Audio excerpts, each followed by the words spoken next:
오늘도 지난주에 이어서 구약의 선지자 엘리사의 이야기를 통해서 후회 없는 삶을 살려면 어떻게 해야 되는지 그 지혜를 함께 여러분과 나누려고 합니다.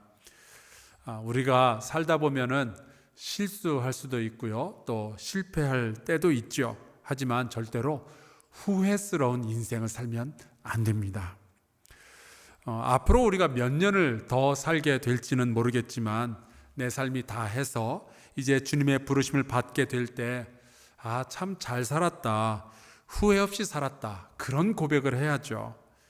혹시 우리가 또 갑작스러운 사고로 죽게 될 수도 있어요. 하지만 우리가 태어나는 때도 주님께서 정하신 것이고 죽어야 되는 때도 주님께서 정하신 것이라면 우리에게는 정해진 인생의 길이가 있잖아요.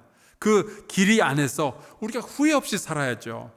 단 10년짜리 혹은 20년짜리 인생일지라도 미완성이 아니라 완성된 인생을 살아야 되지 않겠어요? 33살의 젊은 나이에 십자가에 달려 죽으신 예수님처럼 33년 동안 살았지만 다 이루었노라고 이야기한 그 예수님처럼 우리가 나의 인생을 꽉 채워서 잘 살았습니다, 그렇게 고백할 수 있어야죠. 저는 그런 생각을 해봅니다. 우리가 태어날 때요, 하나님은 우리의 인생을 통해서 그리실 아름다운 작품의 밑그림을 우리에게 주셨다라고 생각을 해요. 그리고 우리가 살아간다라는 것은 그 하나님께서 그려주신 그 밑그림의 아름다운 색깔을 칠해 가는 거죠. 그런데 우리의 인생이 60년 혹은 80년 혹은 100년이 되어도 여전히 다 칠하지 못한 내 인생의 여백이 남아있다면 그러면 후회스럽지 않겠어요? 우리가 하나님의 뜻 안에서 살았어야 하는 바로 그 인생을 살지 못하고 엉뚱한 인생을 살아왔다면 나중에 후회하게 되지 않겠어요? 우리를 통해서 하나님께서 이루시고자 했던 그 일이 있었는데 그걸 다 이루지 못하고 죽게 된다면 후회스럽지 않겠어요? 내가 구원했어야 할 바로 그 사람을 구원하지 못하고, 내가 전했어야 할 그 복음을 전하지 못하고, 내가 헌신했어야 할 그 헌신을 하지 못하고, 내가 순종했어야 할 그 순종을 하지 못하고, 내가 성공했어야 할 그 성공을 이루지 못하고, 내가 이루었어야만 할 그 업적을 이루지 못하고 주님 앞으로 서게 된다면 후회스럽지 않겠어요? 여러분, 제가 벌써 50대 중반이에요. 여러분 보시기에는 30대로 보이겠지만 아니에요. 50대예요. 궁금합니다. 나는 지금까지 살아오면서 하나님의 밑그림을 잘 채워가면서 여지껏 살아왔을까? 준비된 그 빈칸에 아름다운 색을 칠하면서 여지껏 왔을까? 나는 하나님께서 나를 위해서 준비해 놓으신 20대, 30대, 40대, 50대에 나에게 주시려고 준비해 놓으신 그 복을 나는 지금까지 다 받아오면서 여지껏 살아왔을까? 여러분은 어떻게 살아오셨어요? 지난주에 우리는 요아스 왕의 후회에 대해서 함께 말씀을 나누었죠. 화살로 땅을 치라는 게 뭐가 그리 자존심이 상했는지, 혹은 그게 뭐가 그렇게 귀찮았는지 그는 3번만 치고 멈춥니다. 근데 바로 그것 때문에 그는 완전한 승리가 아니라 딱 3번의 승리만 얻게 되죠. 하나님께서 이스라엘 백성을 위해서 완벽한 밑그림을 그려주셨는데 그냥 왕이 대충 얼버무린 그 일 때문에 이스라엘의 승리가 미완성으로 끝나고 만 거예요. 그걸 보고서 병에 걸려서 죽어가던 엘리사가 얼마나 짜증이 났는지 죽다 말고 막 화를 내는 겁니다. 아니, 당신이 한 나라의 왕으로서 백성의 운명이 달린 이 일에 어떻게 그렇게 소극적으로 대처할 수 있냐고. 하나님이 멈추라는 얘기를 한 적이 없었는데 왜 마음대로 멈춰버렸냐고. 어떻게 그렇게 하나님께서 주신 이 좋은 기회를 그런 식으로 날려버릴 수 있냐고 화를 내죠. 이 코로나가 시작이 되고 벌써 15개월이 훌쩍 지나가고 있습니다. 근데 코로나가 막 시작이 되었을 때요, 작년에 제가 많이 들었던 이야기가 있어요. 일상의 소중함을 깨달았습니다. 여러분도 그런 이야기 많이 해봤죠? 그래서 일상의 소중함을 깨달은 지 벌써 1년이 지나왔는데, 그래서 요즘 그 소중한 일상을 뭘로 채워가고 있는가 한번 보면요, 코로나 전하고 크게 달라지지 않은 것 같아요. 여전히 최선을 다하지 않는 모습이 있어요. 그렇게 소중하다고 말하면서 자꾸만 적당한 선에서 그냥 멈추는 일들이 보이는 거죠. 그래서 하나님께서 이른바 차고 넘치도록 복을 부어주시려고 준비하셨다가 맥이 빠지는 거예요. 이러한 상황들을 두고 잘 생각해 보면요, 여러분, 하나님께서 우리에게 복을 덜 주시는 게 아니더라고요.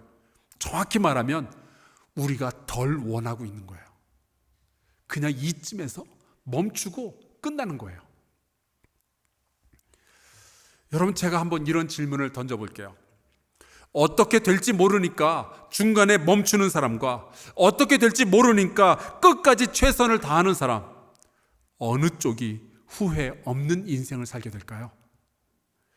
저는 오늘 그 말씀에, 그 질문에 여러분에게 대답을 해보려고 해요. 선지자 엘리사에게는요, 그를 위해서 하나님께서 그려주신 인생의 아름다운 밑그림이 있었습니다. 열왕기상 19장에 보니까 이런 말씀이 있어요. 엘리야 선지자에게 하나님께서 말씀하시죠. 너는 엘리사에게 기름을 부어 너를 대신하여 선지자가 되게 하라. 정말 엘리사에게는요, 정말 멋진 밑그림이 그려져 있었어요.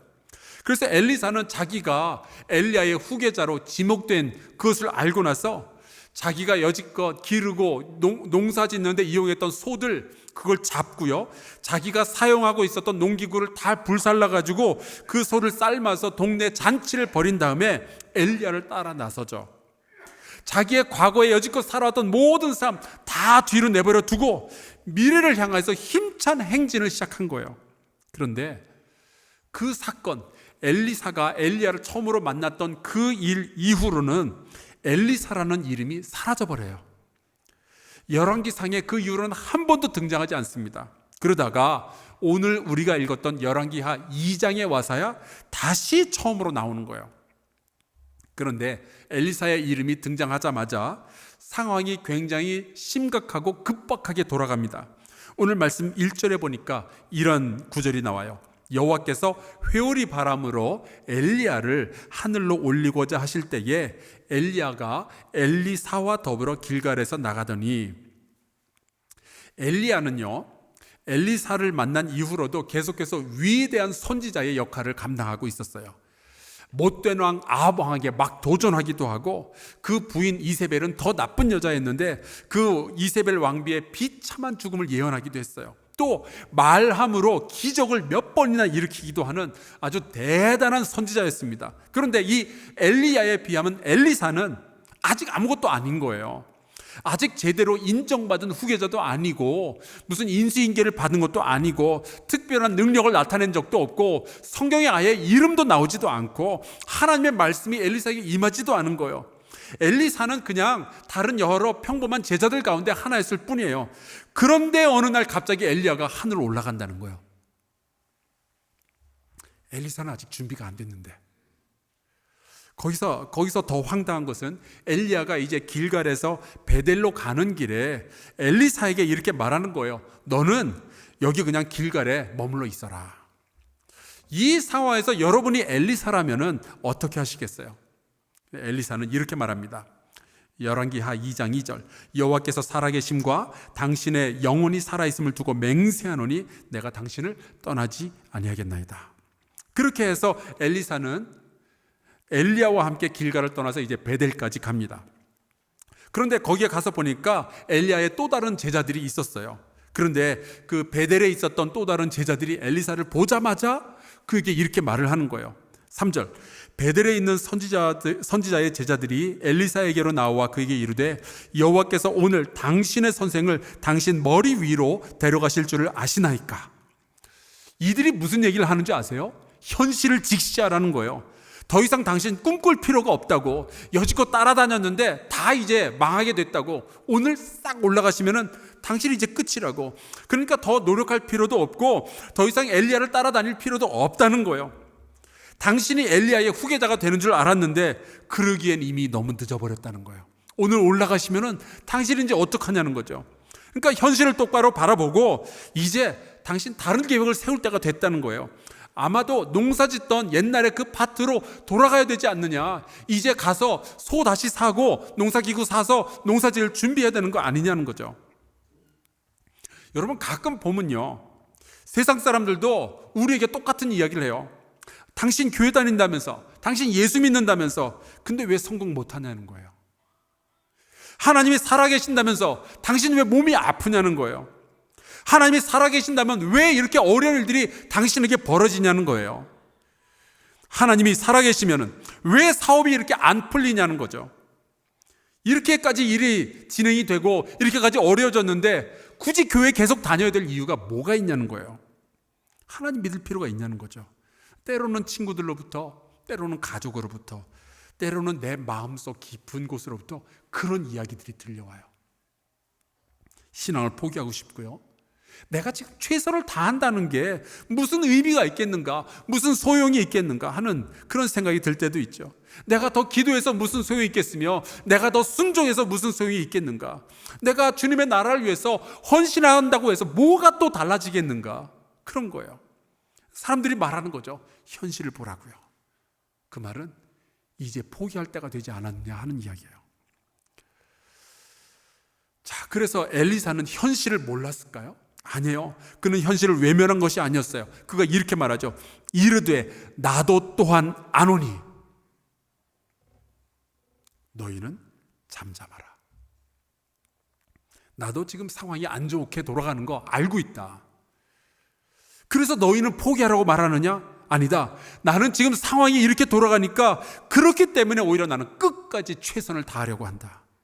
여러분, 믿는다라는 것은요, 현실을 직시하지 말라는 이야기가 아니에요. 현실을 외면하라는 이야기가 아니에요. 오히려 현실을 바라보고 있으니까 그 너머에서 일하고 계신 하나님을 보라는 거죠. 그게 믿음이에요.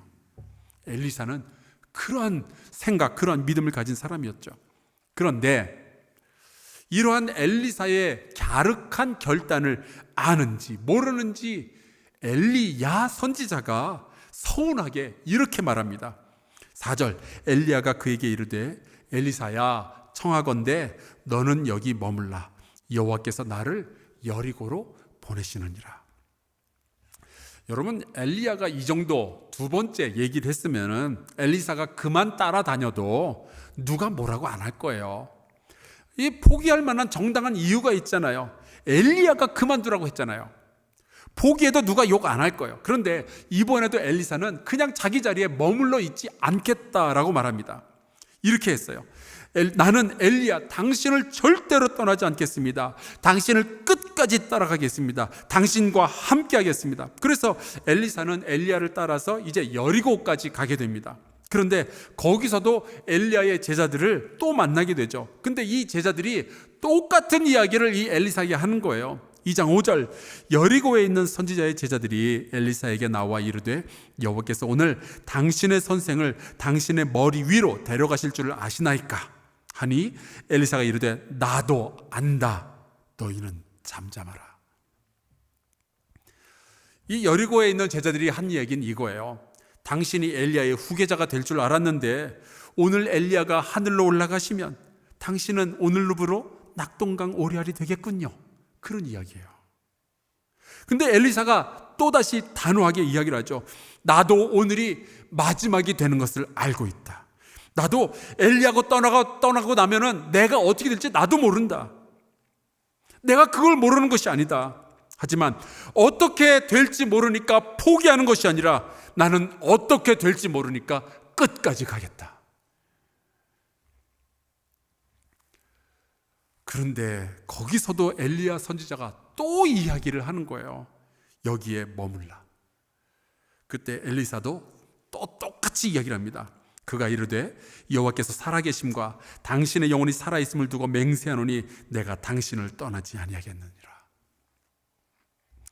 여러분, 여기까지의 말씀을 쭉 읽어보면은 엘리사가 도대체 어떤 사람인 것 같으세요? 엘리사는요, 지금의 삶에 머물지 않는 사람이었어요.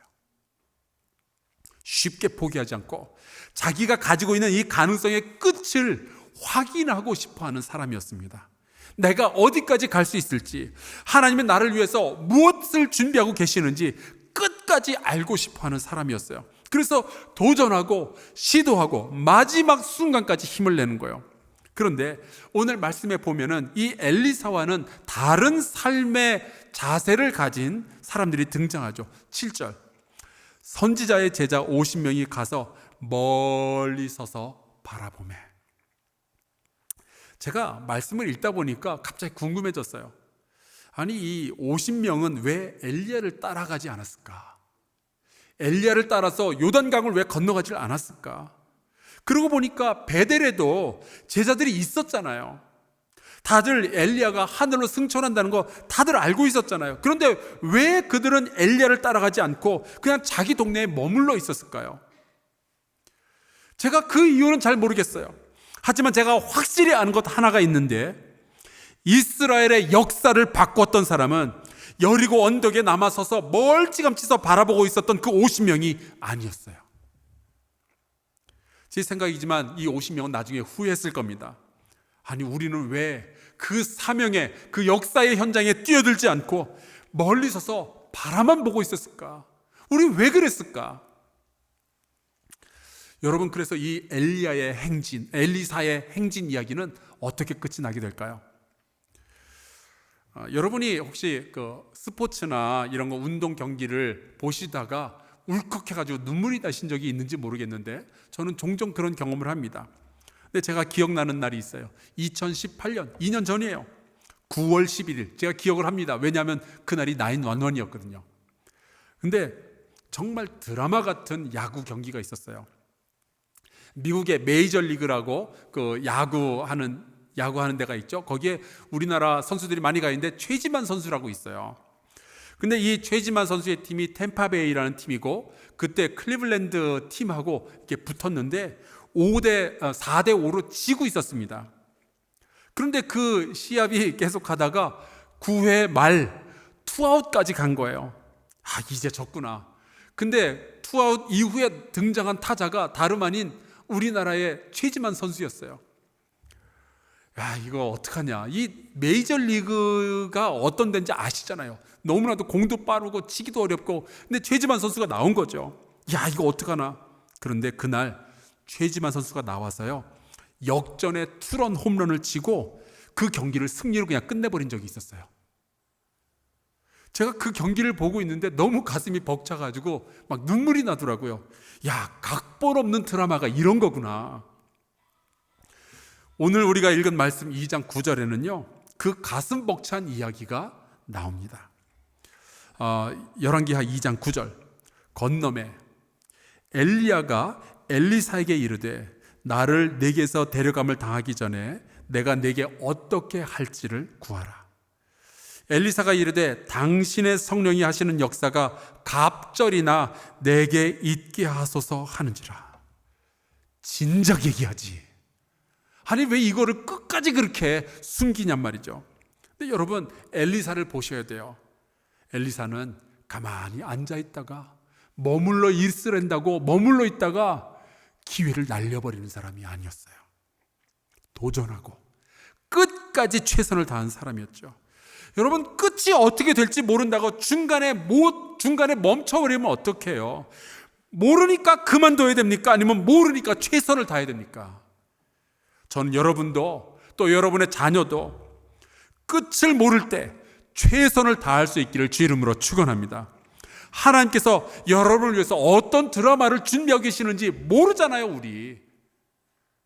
하나님께서 어떤 기적, 어떤 복을 준비하고 계시는지 모르니까 우리가 끝까지 기도하고 끝까지 헌신하고 끝까지 순종하고 끝까지 믿을 수 있기를 주의 이름으로 축원합니다.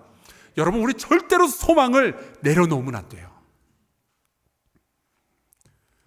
저 멀리 여리고의 언덕 꼭대기에서 그 장면을 지켜보고 있었던 50명의 선지자들, 그들은 이름은 선지자였지만 아무것도 이룰 수가 없었어요.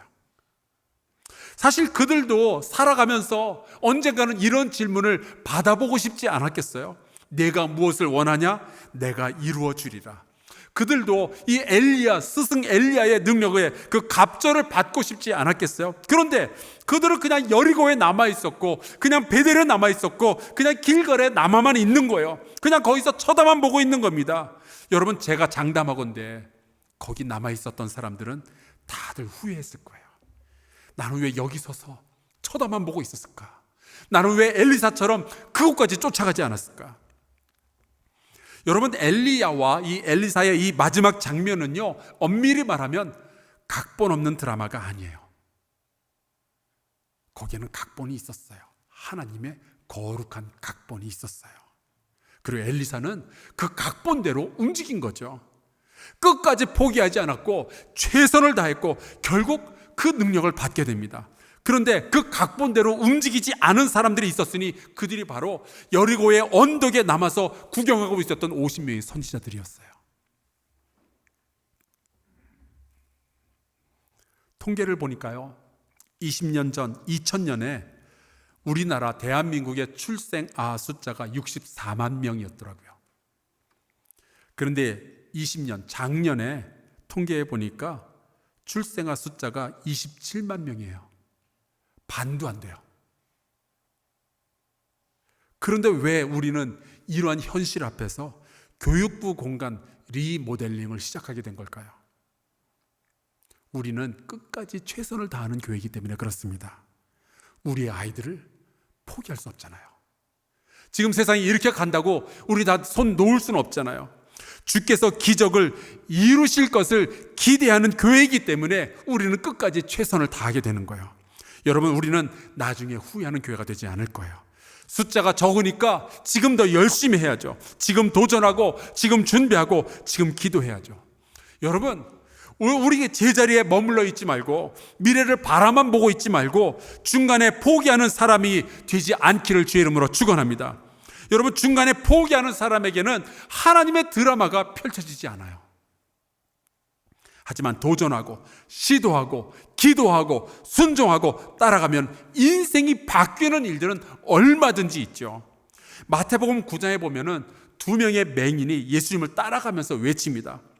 9장 27절, 예수께서 거기에서 떠나가실 새 2 맹인이 따라오며 소리질러 이르되 다윗의 자손이여 우리를 불쌍히 여기소서.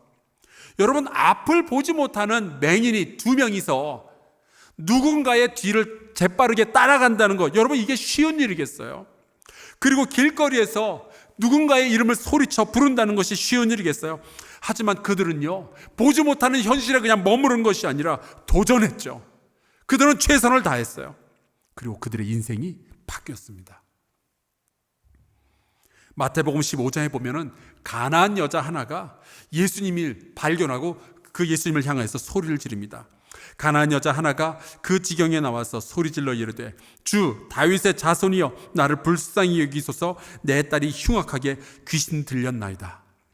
여러분, 유대인과 이방인 사이가 좋지 않다는 거 그 당시 누구나 다 아는 일이었어요. 그리고 유대인들은 이방인을 미워한다는 거 다 사람들이 다 알고 있어요. 그런데 그것을 모르지 않을 가나안 여자가 유대인 남성을 향하여서 길거리에서 소리를 지르면서 도움을 요청하는 것이 그게 쉬운 일이겠어요? 어쩌면은 이 여자에게는 이 자기의 딸이 흉악한 귀신 들렸다는 것이 숨기고 싶은 비밀이었을지도 몰라요. 누가 자식의 허물을 여러 사람 앞에서 내놓고 싶겠어요? 그런데 그것을 길거리에서 공개하면서까지 주님께, 유대인 남성인 예수님에게 도움을 요청하는 것이 쉬운 일이겠어요? 하지만 이 여자는 예수님을 멀찌감치서 바라만 보는 것이 아니라 찾아가서 소리를 지르며 도움을 청하죠. 자기의 비밀을 다 털어놓았어요. 그리고 이 여자는요, 자기의 딸을 고쳐냈습니다. 그리고 그 여자의 인생도 바뀌었겠죠. 마가복음 2장에 보면은 중풍병자의 이야기가 나와요. 무리들 때문에 예수께 데려갈 수 없으므로 그 계신 곳에 지붕을 뜯어 구멍을 내고 중풍병자가 누운 상을 달아내렸다. 여러분, 중풍병자를 데려왔던 이 사람들이 너무 많아가지고 예수님께 가까이 갈 수 없다는 그 현실을 직시하지 못했겠어요? 봤겠죠. 하지만 그 순간 그들은 새로운 상상을 하기 시작했어요. 어떻게 예수님에게 다가갈까?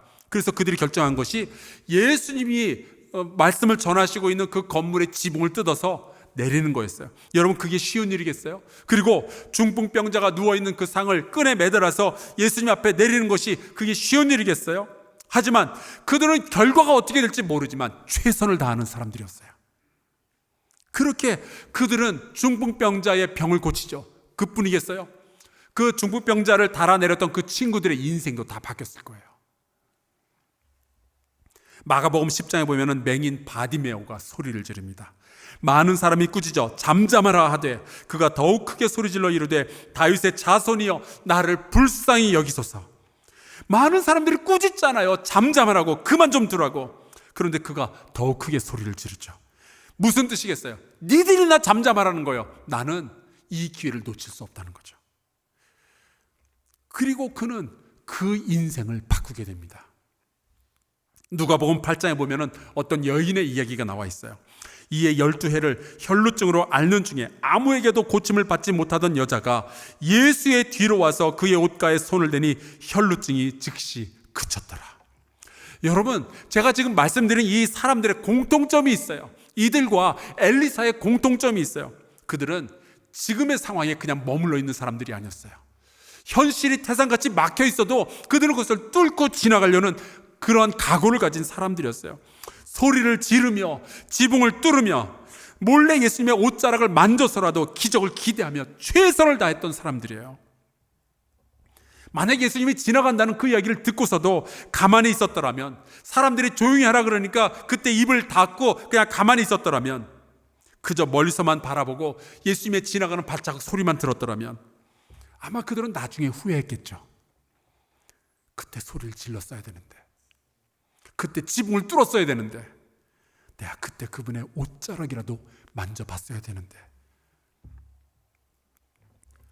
성도 여러분, 하나님은 저와 여러분을 위해서 인생의 멋진 밑그림을 그리고 계신 줄로 믿습니다. 그리고 그 밑그림은요, 비극이 아니라 기쁨이요, 은혜요, 감사일 줄로 믿습니다. 지금은 우리가 확실히 알 수 없지만 하나님은 저와 여러분을 위해서 드라마를 준비하고 계시는 줄로 믿습니다. 그러니까 성도 여러분, 쉽게 포기하지 마세요. 현실을 직시한다면 포기할 것이 아니라 오히려 도전하고 최선을 다할 수 있기를 주의 이름으로 축원합니다. 요즘 코로나 때문에 우리가 힘들다 그러죠. 자식들 때문에 한숨 나오는 때가 있죠. 사업의 현장이 너무나도 어렵죠. 다 알아요. 현실을 직시하세요. 하지만 여러분, 기도하면서 견디고 버티고 기도할 수 있기를 주의 이름으로 축원합니다. 여러분, 최선을 다한다면 그 인생은요, 성공과 실패의 여부와 떠나서 고귀하고 거룩하고 후회 없는 인생이 될 줄로 믿습니다. 우리가 정말 끝까지 최선을 다하면요, 하나님께서 우리에게 역전의 드라마를 보여주실 거예요. 그것을 기대하고 믿는 것이 사랑하는 성도들이 되는 거죠. 우리 같이 찬송가 한 장 부르고 좀 기도했으면 좋겠어요. 445장. 우리가 잘 아는 찬송인데 가사가 이렇게 돼요. 태산을 넘어 험곡에 가도 캄캄한 밤에 다닐지라도 주께서 항상 지키시기로 약속한 말씀 변치 않네. 그래요. 오늘 하루의 이 현실이 태산처럼 우리 앞을 막아설 수도 있어요. 오늘 하루가 험곡처럼 느껴질 수도 있어요. 앞으로 내 앞에 다가올 이 미래가 캄캄한 밤 같아 보일 수도 있어요. 하지만 주께서 항상 지키기로 약속하신 그 말씀 믿고 후회 없는 인생을 살아가는 저와 여러분 될 수 있기를 바랍니다. 우리 같이 찬송하고 기도합시다.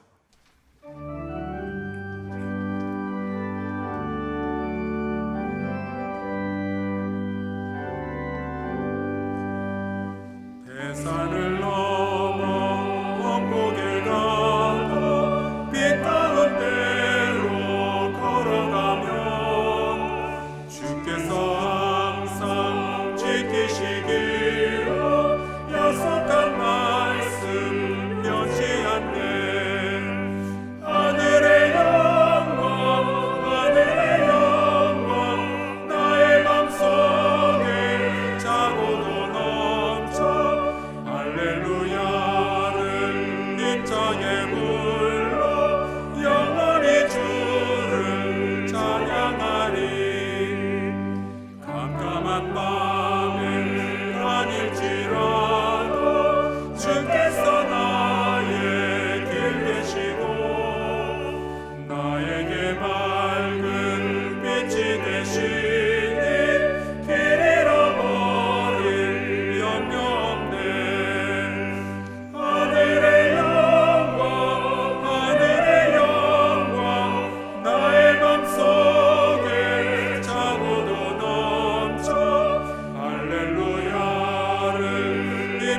힘차게 불러 영원히 주를 찬양하리. 광명한 금이 마음에 받아 찬란한 천국 바라보고 할렐루야를 힘차게 불러 날마다 빛을 걸어가니. 하늘의 영광 나의 맘속에 차고도 넘쳐 할렐루야를 힘차게 불러 영원히 주를 찬양하리. 우리 같이 동성으로 기도할까요? 이렇게 기도합시다. 하나님, 우리에게 주신 이 소중한 인생 포기하지 않게 하여 주옵소서. 우리가 그냥 과거와 현실에만 머물러 있는 것이 아니라 주님께서 우리를 위해서 준비하신 그 미래를 향하여서 발걸음을 옮기게 하여 주옵소서. 믿음으로 도전하고 할렐루야를 힘차게 불러 날마다 빛에 걸어가게 하여 주옵소서. 후회 없는 인생 살아가게 하여 주옵소서. 우리 통성으로 같이 기도하겠습니다. 아버지 하나님, 주께서 우리 성도들을 지켜보여 주시기를 간절히 소원하고 원합니다. 아버지, 주님께서 우리를 위해서 준비하신 아름다운 복이 있을진데, 주께서 우리에게 이루라고 명령하신 사명이 있을진데, 아버지여, 우리가 끝까지 최선을 다하게 해주시고, 하나님, 우리의 현실이 우리를 막아선다 할지라도 아버지여, 우리가 그냥 포기하는 일이 없게 하여 주시옵소서. 포기하는 인생이 아니라 도전하는 인생 되게 하여 주시옵소서. 멈추는 인생이 아니라 끝까지 진행하는 인생이 되게 하여 주시옵소서. 타협하는 인생이 아니라 아버지 하나님의 순종하고 하나님 도전하는 우리 모두가 될 수 있도록 주여 주께서 역사해 주시옵시기를 간절히 소원하고 원합니다. 아버지 인도하사 우리가 빛의 빛 가운데 걸어갈 수 있도록 허락하여 주시옵시고, 후회 없이 정말 최선을 다한 인생을 살아가게 하여 주시옵소서. 아버지 하나님이여, 마지막에 후회하는 우리가 되지 않도록 주여 주께서 역사해 주시길 간절히 소원합니다. 하나님, 인도해 주셔서 고맙습니다. 주께서 이루어 주실 줄로 믿습니다. 하나님의 드라마를 기대합니다. 주님 도와주시옵소서.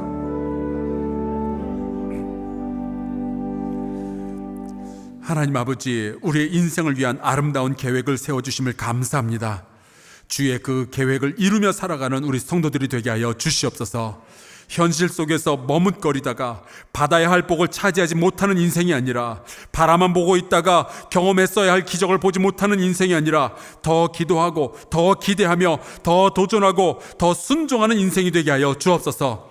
실패는 있을지라도 후회는 없는 멋진 인생 살아가도록 우리 성도들을 주여 지켜보아여 주옵소서. 예수 그리스도의 이름으로 기도하옵나이다. 아멘.